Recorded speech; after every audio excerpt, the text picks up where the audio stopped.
I'm a 33-year-old single mom with a 5-year-old daughter. My husband cheated on me while I was pregnant, so we separated after I gave birth. I kicked him out of my life and moved back in with my parents. 2 days ago, I came home from work to find my younger sister, Eva, who's 29, sitting there with a big pregnant belly. She and her husband had moved to Croatia after they got married. Surprisingly, I felt happy about her being pregnant, even though she's always been mean to me. For some reason, she never liked me and thought she was better than me. She used to manipulate our parents against me, and because she's younger, she often got away with it.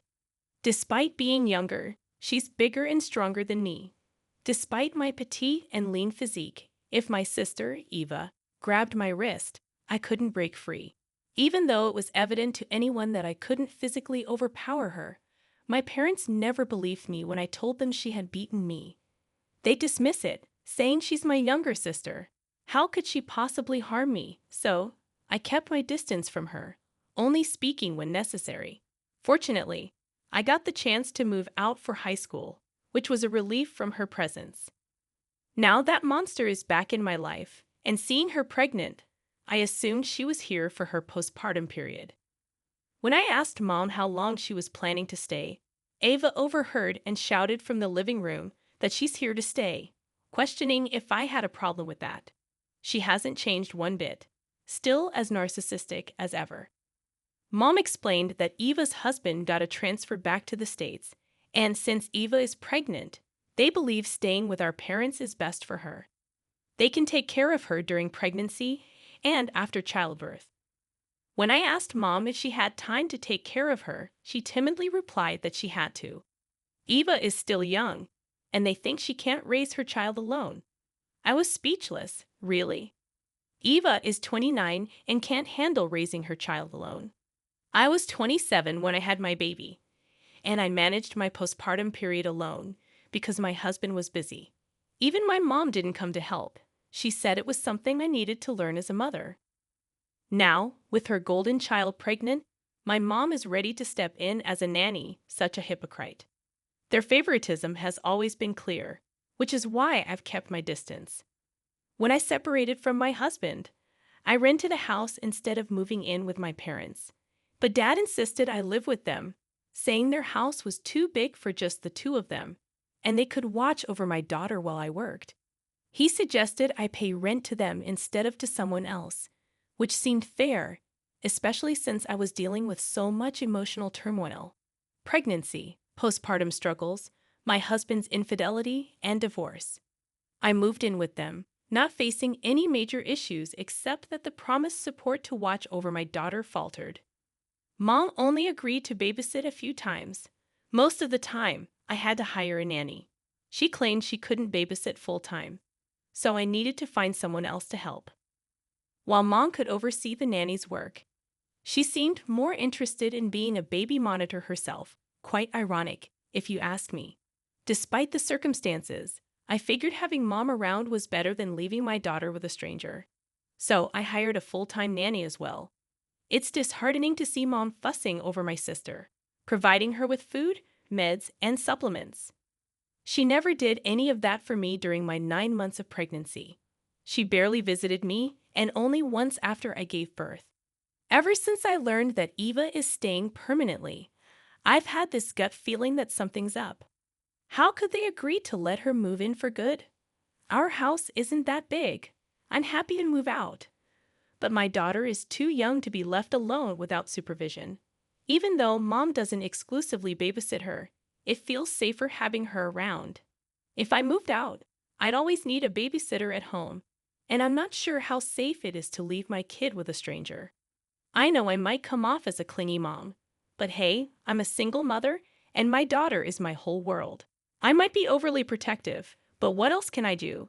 She's my everything. Update 1. I'm so grateful for all the advice. It really helped calm my nerves. Unfortunately, my worst fears came true just 2 days after my last post.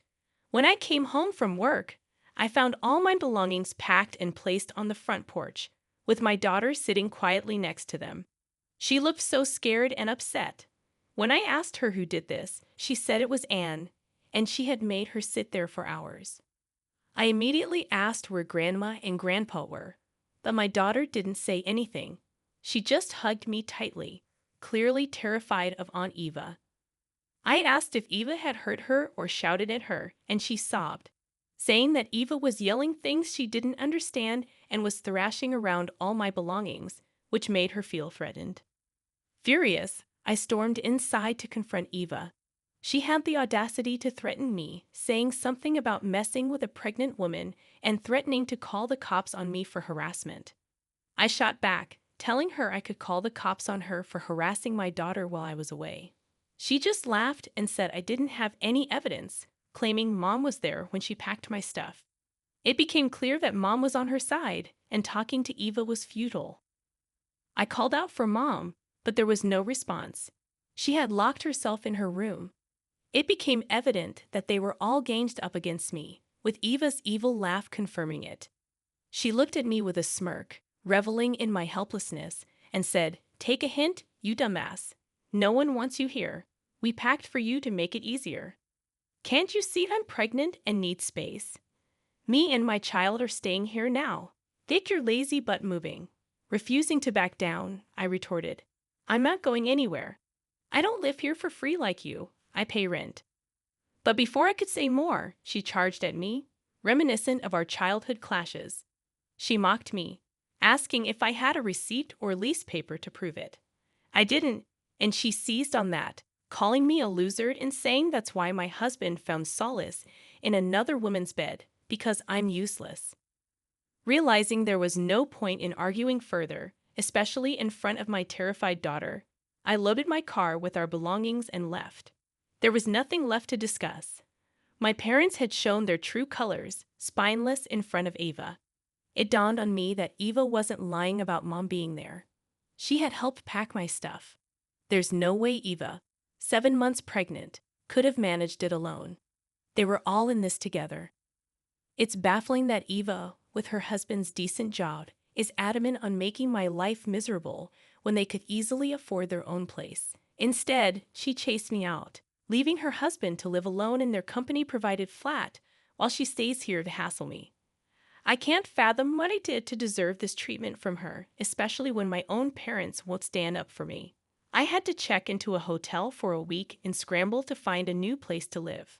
House hunting in such a short time frame felt impossible, especially with work and taking care of my daughter. No one wants a flatmate with a baby, but I managed to persuade a colleague who was looking for one. I assured her that my daughter wouldn't be a bother, and I'd leave as soon as I found a permanent place.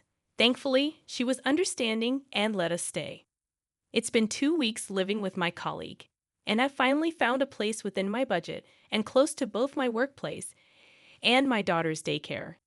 However, the existing tenant won't vacate for another month. It's been almost 3 weeks since I was forced to move out, and I've already made the bookings for our new place. However, my daughter is still shaken with fear, constantly worried that Aunt Eva will come after us and hurt us. It breaks my heart to see her like this.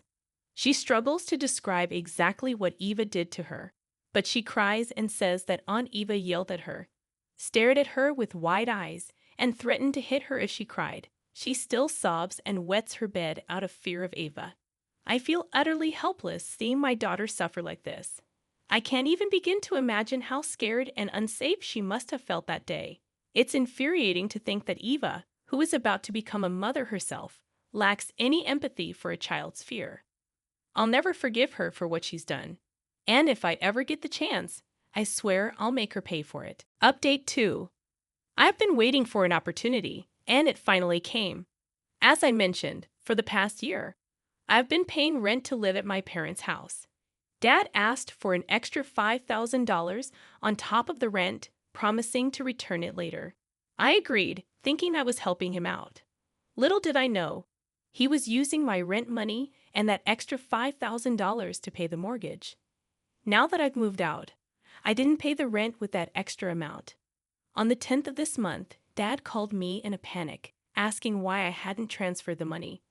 I couldn't help but laugh. He was so confident that I'd continue paying the rent even after being kicked out, that he didn't bother checking his account balance or keeping emergency funds.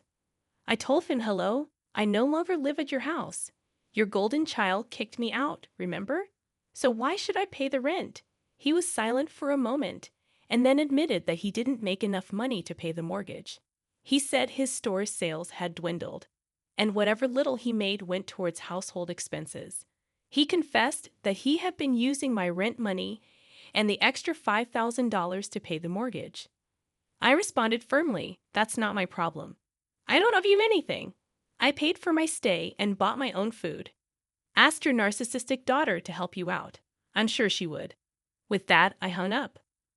Within an hour, Mom called me, saying Dad was struggling to pay the mortgage, and instead of helping him, I was hanging up on him. She reminded me of how they stood by me when my husband left me, saying this was how I was repaying them. She urged me to swallow my pride and transfer the money I'd been sending every month. I couldn't believe what I was hearing. I replied, "Do you even care yourself? You let me live in your house because I paid rent, and you used it for a mortgage. Whenever I needed help with my daughter, I hired a babysitter. You didn't pitch in. What kind of support are you talking about?" It's clear my mom realized I wasn't going to tolerate being pushed around like I used to as a child. Now I know how to stand up for myself. She tried to justify Eva's actions, saying she needed more space because she's pregnant, but I wasn't having it. I reminded her that Eva didn't request me to move out.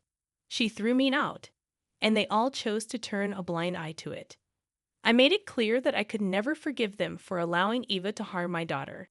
Mom then tried to defend Eva, saying she's immature and I should overlook her behavior because I'm older and wiser. But it was clear to me that it was all about the money. I refused to be manipulated any longer. I told them I wouldn't give them a penny, and they stopped bothering me after that.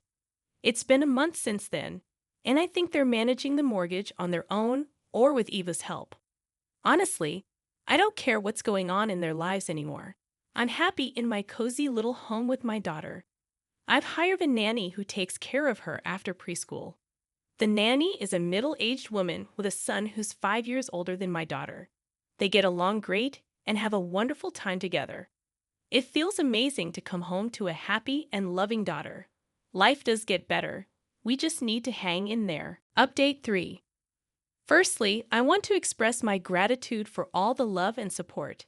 It truly means a lot to me, and I apologize for not updating this thread frequently. There were two main reasons for this. Firstly, I've severed all ties with my parents and narcissistic sister, so there wasn't much relevant to share. Secondly, life has been busy. I got promoted this year, which comes with added responsibilities but also extra pay, and I've been caught up with work and motherly duties. But I have an interesting update to share this time. Last week, my mom and dad showed up at my workplace. They didn't know where I lived, so they came to me as a last resort. I was too busy to meet them, so I instructed the security to ask them to leave. However, they seemed unwilling to go and were arguing with security.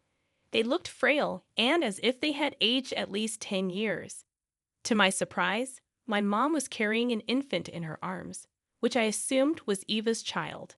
Intrigued, I went out to meet them. Upon seeing me, they started sobbing. They came to me desperate for help to save their house. Dad explained that he hadn't been able to pay the mortgage for the past 7 to 8 months. He used up all their savings to cover the initial 2 to 3 months after I left, but they kept defaulting. Last month, the bank finally kicked them out, and their house was put up for sale. Since then, they've been living in a dingy apartment. They pleaded with me to help them save their house. I listened patiently and then asked why their entitled daughter hadn't helped them. They hung their heads in shame and revealed that Eva's husband had kicked her out after discovering she was cheating on him, and the baby wasn't his. All the stories about transfers and company accommodations were lies. Her husband was still in Croatia, and they're getting a divorce. I was shocked to hear this. Even after all that, my parents continued to support her. Mom tearfully admitted they didn't know about Eva's situation. She had claimed she was here for the delivery but disappeared after I moved out, and they only asked her for help with the mortgage then. When the truth came out, I was initially speechless. But then, I couldn't hold back my emotions and hugged my mom, tears streaming down my face. I couldn't help but point out that their support for Eva was evident by the fact that my mom was holding Eva's child in her arms. They explained they couldn't leave Eva in such a dire situation. They had used up all their savings to cover her medical bills. I fell silent, contemplating what to do next. Without overthinking, I asked where Eva was. Mom mumbled something, but Dad gave her a look and said Eva was at home, refusing to go to work. Mom interjected, saying it was because she couldn't leave the baby. I couldn't help but laugh at the absurdity. I reminded Mom that mothers all over the world go back to work when their babies are 6 months old, and Eva should have done the same, especially given her circumstances. They continued pleading for help, but I explained that I didn't have enough money to save their house. Dad suggested that if I could pay for the defaulted months, he could request the manager to stop the sale, and we could continue with the remaining payments monthly. I had to be honest and say I didn't have that kind of money. I had used up my savings to pay the deposit for my house lease and for my daughter's elementary school admission. Mom didn't take my response well, making faces in disappointment. I gently reminded her that I'm a single mom, solely responsible for myself and my daughter, and my resources were limited.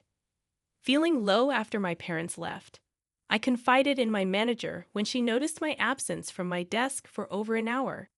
She suggested a solution: to buy the house myself, given my recent promotion and raise. After all the years of helping with the mortgage and now trying to save the house, it seemed like a fair deal. In return, I'd allow my parents to continue living there, but without Eva. I called Dad and offered to pay off the piled-up mortgage and the remaining payments if they transferred the house to my name. Dad said he needed to discuss it with Mom and would let me know. I told him to take his time, unsure if they had enough. A week passed, and they didn't call me back. It seemed like their silence was their answer. They didn't agree with my proposal. They were okay with their house being sold and living in a dingy apartment, as long as they didn't have to let go of Eva and live comfortably. Driving home from work, I thought of passing by their house to see if the sale sign was up, but I decided against it. I made the decision to cut them out of my life a year ago, and I would stick to it. I don't want them back in my life. I'm happy and content living with my daughter, watching her grow and achieve new milestones. She's now in elementary school, and I couldn't be prouder.